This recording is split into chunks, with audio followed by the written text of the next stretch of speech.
நமது மெய்ப்பரும் நமது மீட்பரும் நமது ஆண்டவருமாகிய இயேசு கிறிஸ்துவில் பிரியமான உறவுகளே, நாள்தோறும் வத்திக்கான் வானொலி நிகழ்ச்சிகளை அருள் ஒளி இணையதளம் வழியாக உங்களுக்கு நாங்கள் ஒளிபரப்புகின்றோம்.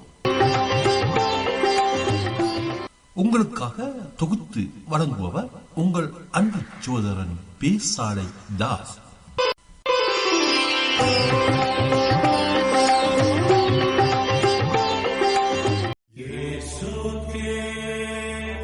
லவ்தேத்தூர் இயேசுஸ் கிறிஸ்துஸ். இயேசு கிறிஸ்துவுக்கு புகழ். தமிழ் கூறும் நல் உலகில் வாழும் அனைத்து அன்பு உள்ளங்களுக்கும் வத்திக்கான் வானொலியின் வணக்கம். இறைவன் உங்கள் உள்ளத்தையும் இல்லத்தையும் தன் அன்பாலும் அருளாலும் அமைதியாலும் இன்றும் என்றும் நிரப்புவாராக.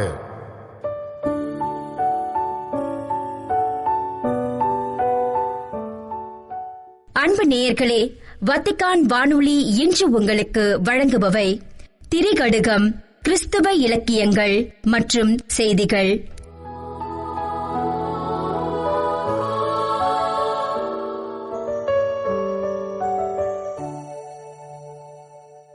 திரிகடுகம்.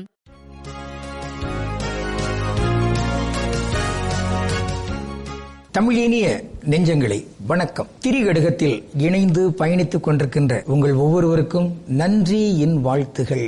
இன்று திரிகடுகத்தின் 5ஆம் செய்யுளுள் நாம் பயணிக்கவிருக்கின்றோம். அருந்துன்பம் காட்டும் நெறி. வழங்கா துறை இழிந்து நீர்போக்கும் ஒப்ப விளைவு இல்லா பெண்டிர் தோள் சேர்வும் விழந்து விருந்தினனாய் வேற்றோர் புகழும் இம்மூன்றும் அருந்துயரம் காட்டும் நெறி. துன்பத்தை தரும் வழிகள் இவை. எவையெல்லாம்? இந்த துறையில் யாரும் இதற்கு முன்னர் குளிக்கவில்லை. அப்படி குளிக்காத துறை என்று ஒன்று இருக்கிறதே, அந்த தண்ணீர் ஓடுகின்ற இடம், அதில் போய் குளித்தலும் அது கண்டிப்பாக அது கேடு தரும். அதை போன்றுதான் பொது மகளிர் என்று இருக்காங்க பாருங்க, அந்த பால் தொழிலாளர்கள், பாலியல் தொழிலாளர்கள், அவர்களிடம் அவர்களுடைய விருப்பம் இல்லாமலேயே உறவு கொள்கின்ற அந்த தன்மை இருக்குது பாருங்க, அது அழிவுக்குரிய செயல். அதோடு இங்கு வறுமையுற்ற நிலையில் வேறு ஒரு ஊருக்கு சென்று அங்கு விருந்தினனாய் இருக்க முயல்தல், இந்த மூன்றுமே அது கேட்டினை, அழிவை, மதிப்பின்மையை தரும். ஆக அந்த வகையில் தான் இங்கு முதல் செய்தியாக நமக்கு தரப்பட்டிருப்பது, ஆள் இதுவரையில் நடமாட்டம் இல்லாத ஒரு நீர்க்கரை, அந்த கரையில் போய் குளித்தல். அங்கு என்ன இருக்கும் நமக்கு தெரியாது. அதான் சொல்லுவாங்க ஒரு பழமொழி, உள்ளூர் பேய்க்கும் வெளியூர் தண்ணீருக்கும் அச்சம் உண்டு. அச்சம் இருக்கும், இயல்பாகவே இருக்கணும். ஏன்னா வெளியூர் தண்ணீரில் அது என்ன இருக்கிறது? அங்க உள்ளுக்கு பாம்புகள் எதுவும் கிடக்குமா, அல்லது உள்ளே கல்லும் முள்ளுமாக அப்படி கிடக்குமா, அல்லது அந்த தண்ணீர் போக்கு அப்படி இழுத்துட்டு போயிருமா, அல்லது அங்கே ஏதோ இந்த சுழி போன்று அப்படி இருக்குமா, நமக்கு தெரியாது. என்ன கிடக்கிறது என்று தெரியாது. அந்த வகையில் தான் இதுவரையில் அங்கு எவரும் குளிக்கவில்லை, இப்பொழுது கூட யாரும் குளித்துக் கொண்டிருக்கவில்லை. ஆனா தண்ணீரை பார்த்து நான் குளிக்கப் போகிறேன் என்று சொல்லி எவராது இறங்கினால் அது அழிவுக்குரிய செயலாகத்தான் மாறும். ஆக அந்த வகையில் இங்கு எவரும் தவறான ஒரு தன்மை செய்துவிடக்கூடாது. எனவேதான் வள்ளுவர் சொல்வார், செய்தக்க அல்ல செய்ய கெடும், செய்தக்க செய்யாமையானும் கெடும் என்பார். ஆக இது செய்யக்கூடாது. செய்யக்கூடாத ஒன்றை நாம் அறிவற்ற துணிச்சலோடு அங்கு இறங்கிவிடக்கூடாது. நீச்சல் எல்லாருக்கும் தெரியணும். எனக்கு நீச்சலும் தெரியாது, ஆனா தண்ணீரை பார்த்துட்டேன், எல்லாரும் குளிச்சிட்டு இருக்காங்க, நானும் குளிக்க போறேன் என்றால் அது முறையல்ல. நம்முடைய எல்லை இதுவென்று தெரியும். தெலுங்கில் ஒரு பழமொழி உண்டு, தோக்க உண்டவருக்கு தான் ஆட்டுக்கோவாலாம். அப்படின்னு என்ன பொருள்? நாயை தனக்கு இருக்கிற அந்த வால் எவ்வளவோ அது வரைக்கும் தான் ஆட்டிக்கிடணும். ரொம்ப ஏதோ நிறைய இருக்கிற மாதிரி கற்பனை பண்ணக்கூடாது. அந்த வகையில் தான் ஒவ்வொரு மாந்தருமே என்னுடைய இயல்பு இது, என்னுடைய வாய்ப்பு இது, அதற்கேற்ற வகையில் நான் செயல்படுகிறேன். எனவே புறச்சூழல், அந்த சூழலையும் நன்றாக கவனித்து செயல்பட வேண்டும். அப்படியெல்லாம் தெளிவாக கவனித்த பிறகு இது உறுதி, அந்த அடிப்படையில் நாம் இறங்கலாம். அதன் பிறகு நாம் திரும்ப மறு சிந்தனை சிந்திக்க வேண்டிய தேவையில்லை. எண்ணி துணிக கருமம், துணிந்தபின் எண்ணுவம் என்பது இழுக்கு. ஆனால் தவறான முறையில் அங்கு துணிந்து விடக்கூடாது. தெளிவாக தெரிந்த வகையில் அங்கு துணிய வேண்டும். அதற்குத்தான் கல்வி, அறிவு, ஒழுக்கம், வழிகாட்டுதல், நெறிகள், சான்றோர்கள், நூல்கள், நூலகம், வரலாறு என எல்லாம் இருக்கின்றனவே. இவையெல்லாம் எதற்காக? நாம் நன்றாக ஒவ்வொன்றையும் பற்றி படர்ந்து அதன் அடிப்படையில் வாழ்க்கையை அமைத்துக் கொள்வதற்குத்தான். எனவே இங்கு அறியாமையினாலோ அல்லது தகாத செயல்களினாலோ இங்கு தீமைகளை எல்லாம் நாம வரவழைத்து கொண்டிருக்க கூடாது. யானை தன் தலைமையிலே மண்ணெளி போடுமா, அப்படி ஒரு இலக்கிய சொல்லாடல் உண்டு. மனிதர்கள் பகுத்தறிவு கொண்டவர்கள் தன் தலைமையிலே தானே மண்ணெளி போடக்கூடாது. ஆக ஐயோ ஆண்டவர் ஏன் இப்படி என்னை சோதிச்சிட்டாரு, ஆண்டவர் எங்க சோதிச்சாரு, நீ இல்லைங்க தவறா முடிவெடுத்திருக்கிற, இந்த தண்ணிக்குள்ள குளிக்க கேட்டது யாருடைய விருப்பம், உன் விருப்பம், நீ தவறு செய்கிறாய், இவ்வளவு வேகமாக சாலையில் வண்டி ஓட்ட வேண்டும் என்பது யாருடைய விருப்பம், கடவுளா அப்படி சொன்னார்? இல்லை, நீ. ஆக தினந்தோறும் டாஸ்மாக் கடை திறந்திருக்குங்கிறதுக்காக குடிச்சிட்டு இருக்கிறியே, இதனை கடவுளா சொன்னார்? நீ குடித்து அழிக்கிறாய். எனவே இந்த வகையில் தான் தவறான முடிவெடுத்து தகாத செயலை செய்தால் அழிவு உறுதி. அதை வேறு எவர் மேலும் அங்கு பொய்யான முறையில் பழியை போட்டுக்கொண்டு தான் நல்லவர் போன்று அங்கு உயர்த்தி காட்டிக் கொண்டிருக்க கூடாது. ஐயோ கடவுள் தருகிற சோதனை என்று கடவுள் மேல் கூட இங்கு தப்பான அங்கு சிந்தனைகளை எல்லாம் வரவழைத்துக் கொண்டிருக்க கூடாது. அந்த வகையில் இங்கு நன்மைகளையே செய்வோம், தீயவற்றை தவிர்ப்போம் என்று உறுதியேற்றுக் கொண்டு இன்று நாம் பார்க்கக்கூடிய ஒரு சிறப்பு சொல் ஸ்விம்மிங் பூல். அது என்ன? ஆங்கிலம் தான், எல்லாருக்கும் தெரிந்திருக்கும். தமிழில் என்ன? நீச்சல் குளம். நீச்சல் குளமே சொல்லலாம். என் பையன் ஸ்விம்மிங்க்கு போயிருக்கிறான், எப்படி நீச்சலுக்கு போயிருக்கிறான், நீச்சல் பயிற்சி, நீச்சல் குளம். நீந்த வேண்டும் எல்லாரும். நன்று, கடவுளுக்கு திருவிழமானார். மீண்டும் திரிகடுகத்தில் இணைந்து மகிழ்வோம். நன்றி, வணக்கம்.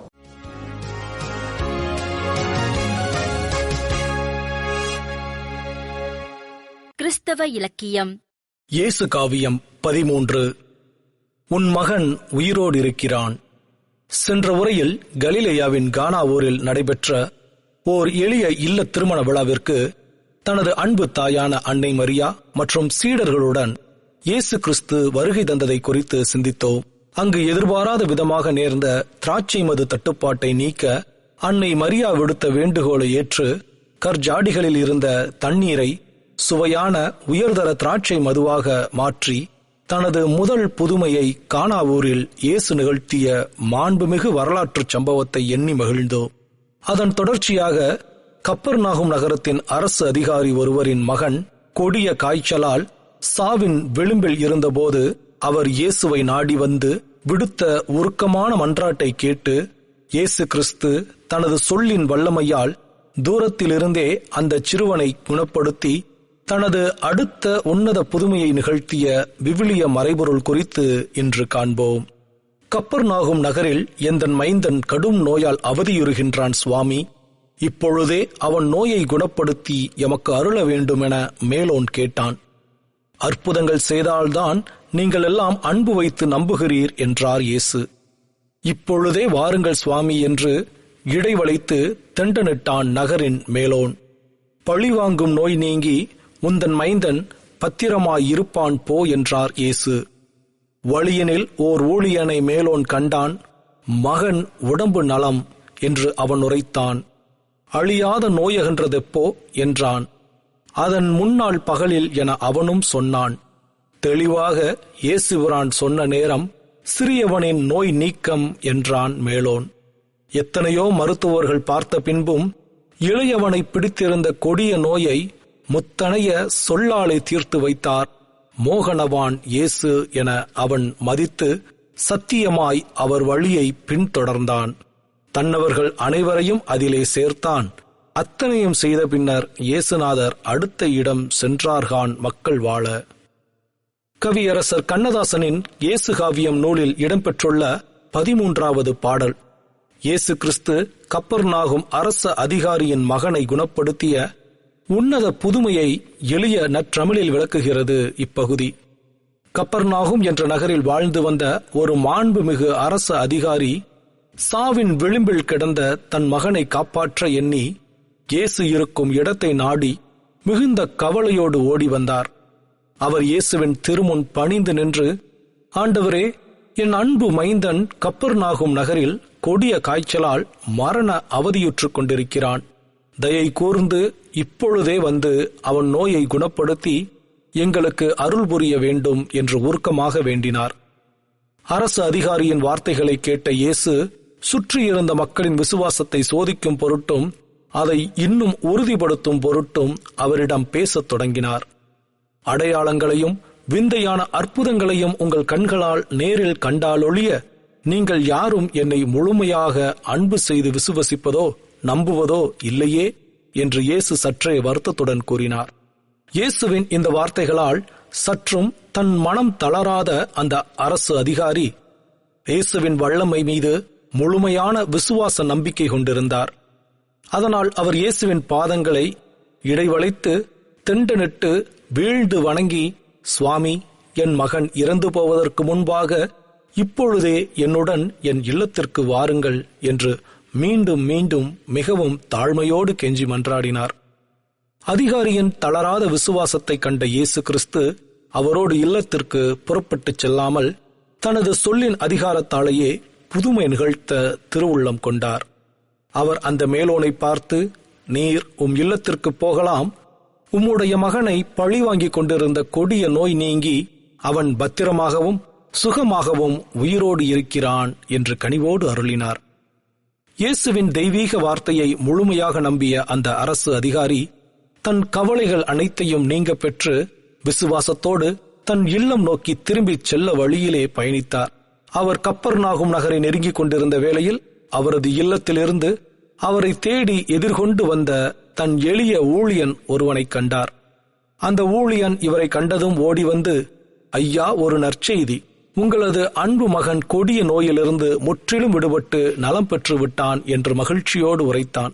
ஊழியன் சொன்ன நல்வார்த்தையை கேட்டு பெரு மகிழ்ச்சி அடைந்த அந்த அதிகாரி அவனிடம், என் மகனை பிடித்திருந்த அந்த அழியாத கொடிய காய்ச்சலின் வேகம் குறைந்து அவன் உடல் எப்போது தேரத் தொடங்கியது, எந்த நேரத்தில் குணம் பெற்றான் என்று ஆவலோடு வினவினார். அதற்கு அந்த ஊழியன், ஐயா, நேற்று மதியம் பகல் 1 மணி அளவில் அவனை பிடித்திருந்த கடும் காய்ச்சல் முற்றிலும் அவனை விட்டு நீங்கியது என்று தெளிவாக கூறினான். ஊழியன் குறிப்பிட்ட அந்த நேரத்தை கணக்கிட்டு பார்த்த அரசு அதிகாரி வியப்பில் ஆழ்ந்தார்.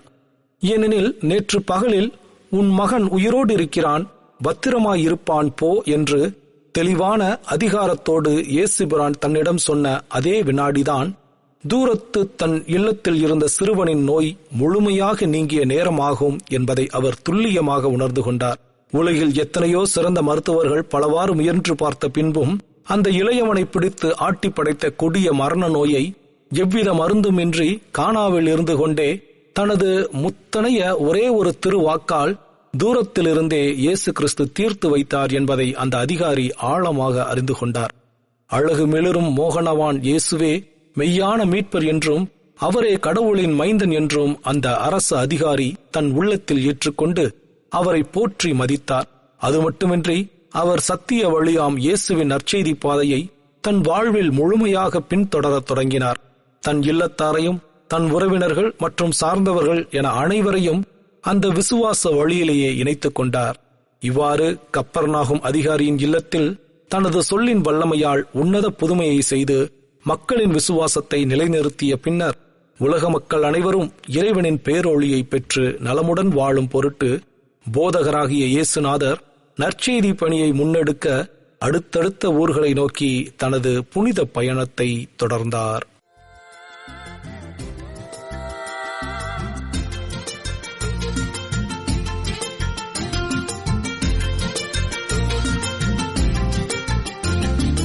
உலகம் வாழ நீயும் உந்தன் உடலை சிதைத்து உறவு பலியாய் உயிரை தந்தாய். உனது வழியில் நானும் எனது வாழ்வை உடைத்து உலகை மாற்றும் துணிவை தாராய். உன் அன்பு பாதைகள் என் வாழ்வின் பாடங்கள், உன் அருள் வார்த்தைகள் என் வாழ்வின் தேவைகள். உலகெல்லாம் மகிழ்ந்திட உள்ளத்தில் நீ வா, உயிரின் உயிரை இறைவா, உணவின் கடிதை வருவாய்.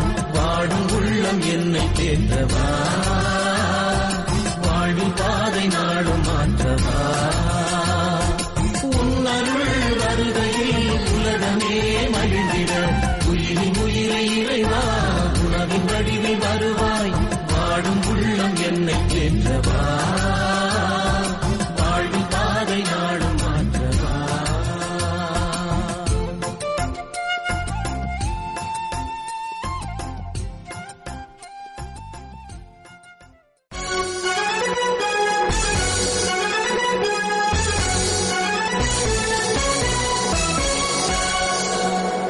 செய்திகள். கோடைக்கால ஓய்விற்காக கேசல் கேண்டல்ஃபோவில் தங்கியுள்ள திருத்தந்தை 14ஆம் லியோ அவர்கள் ஜூலை 22 புதன்கிழமை காலை எதிர்பாராத வகையில் வேலபியத்ராவில் அமைந்துள்ள திருத்துவ திருத்தலத்திற்கும் பின்னர் சுபியாக்கோவில் உள்ள புனித பெனடிக்ட் மற்றும் புனித ஸ்கொலாஸ்டிகா துறவர மடங்களுக்கும் சென்று இறைவேண்டல் செய்தார் என்று திருப்பீட செய்தி தொடர்பகம் வெளியிட்ட தந்தி செய்தி தெரிவித்துள்ளது. மத்திய இத்தாலியின் லாசியோ மற்றும் அப்ரூசோ பகுதிகளின் எல்லையில் மவுண்ட் ஆட்டோரே மலையின் பாறைகளுக்குள் அமைந்துள்ள திருத்துவ திருத்தலத்தை முதலில் திருத்தந்தை பார்வையிட்டார். அதனைத் தொடர்ந்து அங்கு பாதுகாக்கப்பட்டுள்ள திருத்துவ ஆண்டவரின் புனித சுவர் ஓவியத்தின் முன் அமைதியாக இறைவேண்டல் செய்த திருத்தந்தை பின்னர் அங்கு கூடியிருந்த திருப்பயணிகளையும் துறவர சமூகத்தினரையும் சந்தித்து வாழ்த்தினார். கடல் மட்டத்தில் இருந்து ஏறத்தாழ 1800 மீட்டர் உயரத்தில் மொன்டி சிம்ப்ரோயினி மலைத்தொடரில் அமைந்துள்ள இத்திருத்தலம் தூய ஆவியானவர் திருவிழா மற்றும் ஜூலை 26ஆம் நாள் கொண்டாடப்படும் புனித அன்னம்மாள் திருநாளின் போது ஆயிரக்கணக்கான திருப்பயணிகள் கொடிகளுடன் நடைப்பயணமாக வந்து தரிசிக்கும் புகழ்பெற்ற புனித தலமாகும். திருத்தலத்தின் இயற்கை குகையில் காணப்படும் தொன்மையான சுவர் ஓவியங்களில் பைசாந்திய கலைப்பாணியில் கிறிஸ்துவின் ஒரே உருவம் 3 முறை சித்தரிக்கப்பட்டுள்ள திருத்துவ ஆண்டவரின் ஓவியம்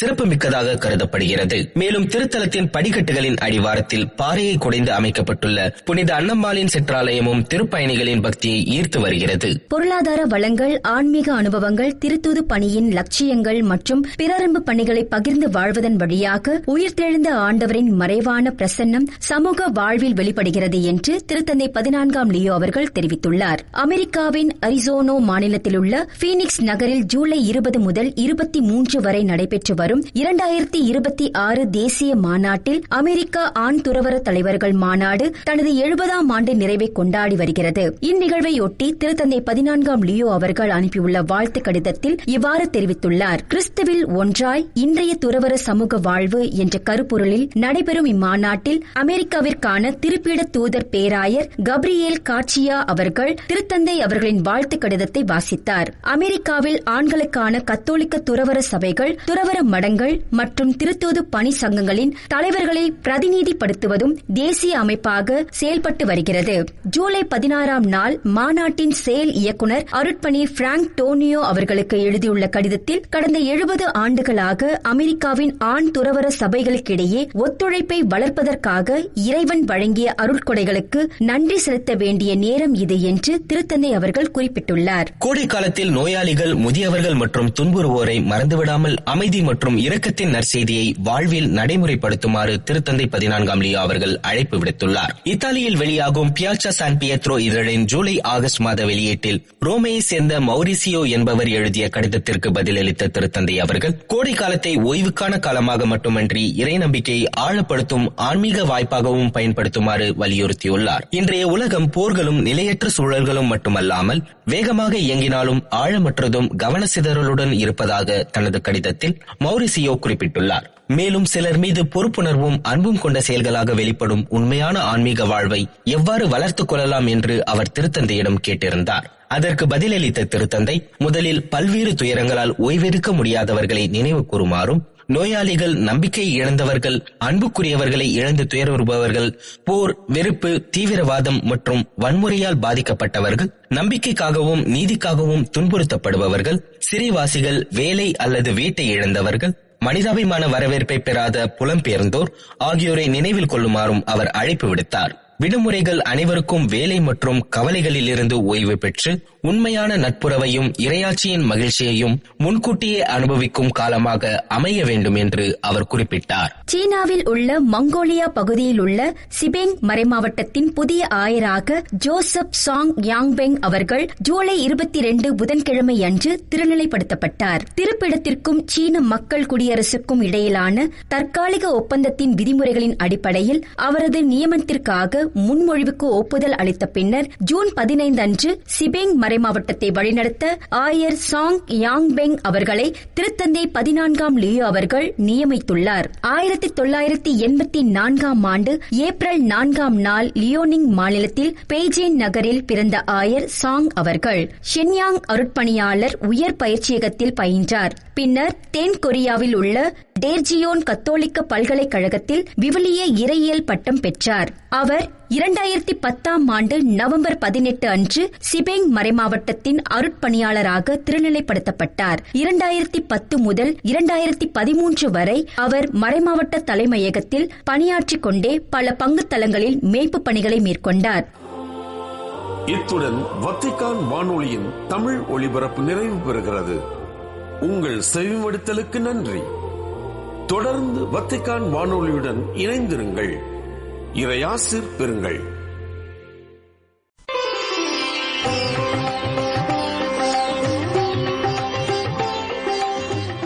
நமது மெய்ப்பரும் நமது மீட்பரும் நமது ஆண்டவருமாகிய இயேசு கிறிஸ்துவில் பிரியமான உறவுகளே, நாள்தோறும் வத்திக்கான் வானொலியின் நிகழ்ச்சிகளை அருள் ஒளி இணையதளம் வழியாக உங்களுக்கு நாங்கள் ஒளிபரப்புகின்றோம். உங்களுக்காக தொகுத்து வழங்குபவர் உங்கள் அன்பு சகோதரன் பேசாலை தாஸ்.